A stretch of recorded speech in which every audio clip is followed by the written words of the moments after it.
या शेतकऱ्यांच्या शक्तीपीठ विरोधी आंदोलनासाठी उपस्थित असलेले कोल्हापूरचे सन्माननीय खासदार श्रीमंत छत्रपती शाहूजी महाराज, या ठिकाणी उपस्थित असलेले या शक्तीपीठासाठी प्रमुख भूमिका बजावत असलेले आदरणीय बंटी पाटील साहेब, या ठिकाणी आदरणीय फोंडे साहेब, राजू शेट्टी साहेब, सर्व सन्माननीय आमदार, या ठिकाणी उपस्थित असलेले सर्व पक्षांचे नेते, आमचे शिवसेनेचे आदरणीय देवणे साहेब, सर्व मान्यवर नेते मंडळी, मला सगळ्यात पहिल्यांदा आपलं हार्दिक अभिनंदन करायचं आहे। जे उन्हात बसलेत त्या सर्व शेतकऱ्यांच्या मुलांचं,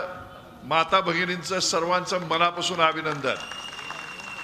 या ठिकाणी ऊन लागत असताना सुद्धा तसूभरही आमचा शेतकरी हल्लेला नाही, हेच तुमच्या या ठिकाणी निर्धाराचं एक प्रतीक आहे असं म्हटलं तर काय वावगं होणार नाही।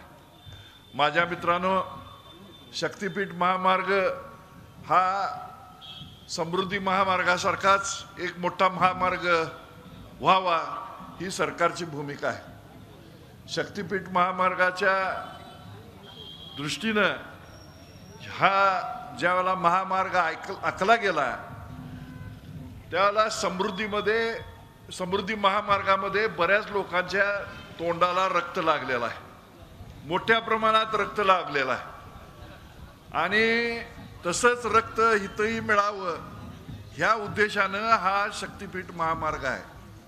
माझ्या मित्रांनो, कुणी निवेदन दिलेलं नाही, कुणी अर्ज केलेला नाही, कुणी मोर्चे काढलेले नाही, कुठल्या गावानं ठराव केलेला नाही, कुठल्या भक्तानं मागणी केलेली नाही, परंतु केवळ एक कॉन्ट्रॅक्टर पुसून स्वतःचे खिसे भरण्यासाठी या राज्यकर्त्यांनी काढलेला हा शेतकऱ्याचा नष्टावाचा हा मार्ग आहे असं म्हटलं तर काय वावगं होणार नाही। माझ्या मित्रांनो, या ठिकाणी आज जर बघितलं तर माझ्या पूर्वीच्या वक्त्यांनी सांगितलं की 27,500 एकर जमीन जाणार आहे।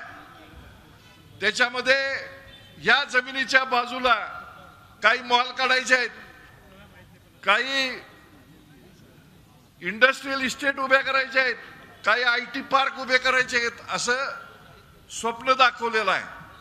मोठी मोठी स्वप्न पाडण्यामध्ये लोक खरोखर पटाईत आहेत। माझ्या मित्रांनो, इथं उभं राहून एक जणांना सांगावं की या ठिकाणी होणाऱ्या मॉलमध्ये एक जणाची ताकद आहे ती उभा करायची, तिथं चौकीदाराचं काम तुम्हाला आम्हाला करायला लागणार, झाडलोटीचं काम तुम्हाला आम्हाला करायला लागणार। आपल्या वाडवडिलांनी आयता व्यवसाय आपल्याला दिलेला आहे, कुठली डिग्री घ्यायची गरज नाही, कुठे इंटरव्ह्यू द्यायची गरज नाही, चाऊर कुळका घालाय काय आम्हाला कुणी शिकवलेलं नाही। खरं आहे का खोटं आहे मला सांगा सदाभाऊ? आपण चाऊर कुळका घालायला आपल्या बापदादांच्याकडनं शिकलो, तिकाटनं कसं ओढायचं हे आपण बापदादांच्याकडनं शिकलो, तिकाटनं कसं धरायचं हे आपण तिथनं शिकलो, डुमा कोळपा बिदीचा कोळपा कसा असतोय हे आपल्याला सांगायची कुणी गरज नाही, कुठं कोर्स घ्यायची गरज नाही, हे सगळं आपल्याला बापदादांनी दिलंय।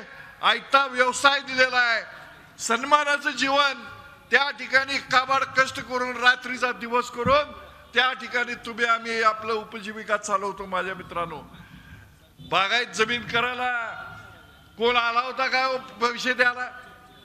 कर्ज काढली, विहिरी मारल्या, नदीवरनं पाईपलाईन केल्या, त्या ठिकाणी आपण मोटर पंप बसवले आणि हे सगळं करून झाल्यानंतर आज आपण जरा सुक्याचे 2 घास खातोय म्हटल्यावर ह्यांना आम्हाला भिकेला लावायचं, या ठिकाणी यांचे उद्योग आहेत। माझ्या या निमित्तानं जे सर्व उपस्थित मंडळी आहेत, माझे शेतकरी बंधू आहेत, भगिनी आहेत, ह्याचं लाख लाख अभिनंदन मी करतो। एवढ्या मोठ्या संख्येनं आपण आलात, निश्चितपणानं तुमच्या या निर्धारानं सरकार हादरल्याशिवाय राहणार नाही याची मला खात्री आहे। माझ्या मित्रांनो, इथं पोलीस बंदोबस्त मोठ्या प्रमाणात आहे। मुरदाडपणाने जर रस्ता चालू ठेवायचा जर या ठिकाणी जर कुणी प्रयत्न केला, महामार्ग चालू ठेवायचा प्रयत्न केला तर आमची उपजीविका वाचवण्यासाठी आमच्या प्रॉपर्ट्या नावावर जे डॉक्टर बाबासाहेब आंबेडकरांनी दिलेल्या हक्काचा वापर करून त्या ठिकाणी राईट टू प्रॉपर्टी जी आम्हाला मिळालेली आहे ती वाचवण्यासाठी रात्रीचा दिवस आम्ही करू, छातीचा त्या ठिकाणी कोट करू, खरं कोणत्याही परिस्थितीमध्ये महामार्ग होऊ देणार नाही हा आमचा निर्धार आहे. माझ्या मित्रांनो, मला छत्रपती शाहूजी महाराजांचा विशेष त्यांचं अभिनंदन केलं पाहिजे. छत्रपती शिवाजी महाराज, धर्मवीर संभाजी महाराज, आदरणीय ताराराणी राणीसाहेब, शाहूजी महाराज रयतेचा राजा यांचा वारसा घेऊन शाहू महाराज आज या ठिकाणी खासदार म्हणून राहिलेले आहेत. त्या ठिकाणी परवा आमच्याकडे अतिवृष्टी झाली, ढगफुटी सदृश्य पाऊस झाला.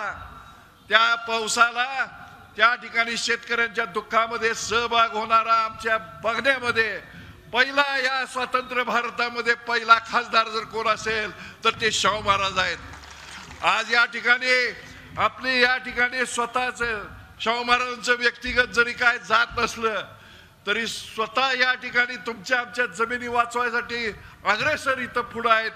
त्याचप्रमाणे बंटी पाटील साहेब सुद्धा इथं उपस्थित आहेत. आणि म्हणून कलेक्टर साहेबांना माझी विनंती राहील की या ठिकाणी हे निवेदन नुसतं स्वीकारू नका. परवा पाण्याच्या आंदोलनामध्ये जे डॉक्टर पाटणकर साहेबांच्या नेतृत्वाखाली आपण घेतलं त्या आंदोलनामध्ये ज्या पद्धतीनं कर्तव्यदक्षपणा आपल्या कलेक्टर साहेबांनी दाखवला, डीएसपी साहेबांनी दाखवला, तसाच हा कर्तव्यदक्षपणा दाखवून या सरकारला जाग आणावी. या ठिकाणी 12 जिल्ह्यातून हा रस्ता जातोय. 11 खासदार या ठिकाणी महायुतीचे पराभूत झालेत ह्या 12 जिल्ह्यांमध्ये. परंतु या ठिकाणी निश्चितपणानं मला या ठिकाणी सांगायचं आहे की कोणत्याही परिस्थितीमध्ये राजू शेट्टी साहेबांचा प्रस्ताव जो आहे त्यांनी मांडलेला आहे, कोणत्याही परिस्थितीमध्ये हा महामार्ग रद्दच झाला पाहिजे. स्थगिती आम्हाला नको, कोणतीही तडजोड याच्यामध्ये नको, हा महामार्ग रद्द करा एवढीच अपेक्षा व्यक्त करतो. एवढ्या मोठ्या संख्येनं आपण सगळेजण उपस्थित राहिलात, माझ्या माता भगिनी असू देत, आमचे शेतकरी बंधू असू देत, या ठिकाणी उन्हातानामध्ये बसलात त्याबद्दल तुमचं अभिनंदन करतो. तुम्हाला लाख लाख तुमचे धन्यवाद मानतो, शुभेच्छा देतो. आणि या ठिकाणी शक्तीपीठ महामार्ग रद्द,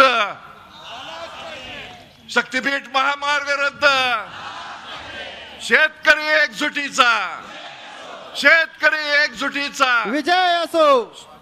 धन्यवाद. एबीपी माझा, उघडा डोळे बघा नीट.